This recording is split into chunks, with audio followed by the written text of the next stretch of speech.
lake.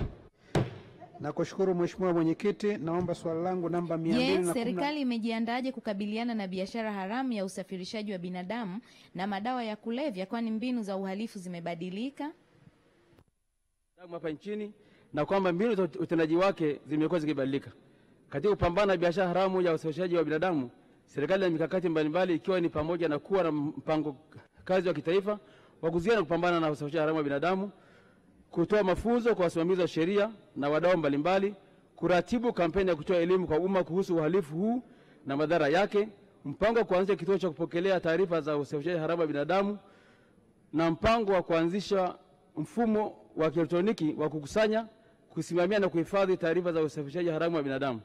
Mheshimiwa Mwenyekiti, katika kukabiliana na mabadiliko ya mara kwa mara ya mbinu za uhalifu wa dawa za kulevya, serikali imekuwa ikiwajengea uwezo maafisa wa kudhibiti kwa kuwapatia mafunzo, ushiriki wa mikutano na vikao vya kimkakati vya kubadilishana taarifa za uzoefu na nchi na taasisi mbalimbali za kimataifa katika udhibiti wa dawa za kulevya. Asante Mheshimiwa Mwenyekiti.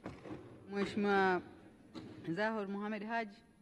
Kushukuru Mheshimiwa Mwenyekiti, naishukuru serikali kwa majibu mazuri, lakini naomba niulize masuala mawili ya nyongeza. La kwanza, mwaka 2023 bunge lako liratify mswada wa kimataifa kwenye hoja ya biashara kudhibiti madawa ya kulevya pamoja na usafirishaji wa binadamu haramu. Je, sisi kama serikali tumeanza utekelezaji wake? Namba moja. Namba mbili, kwa sababu sasa ni mwaka wa pili, je, serikali imeanza kufanya tathmini kuona faida, mafanikio na hasara ya ratification hii? Asante sana. Majibu Mheshimiwa Waziri. Asante Mheshimiwa Mwenyekiti, na kujibu maswali mawili ya nyongeza Mheshimiwa Zahor Mohamed Haji, mbunge wa Mwera, kama ifuatavyo.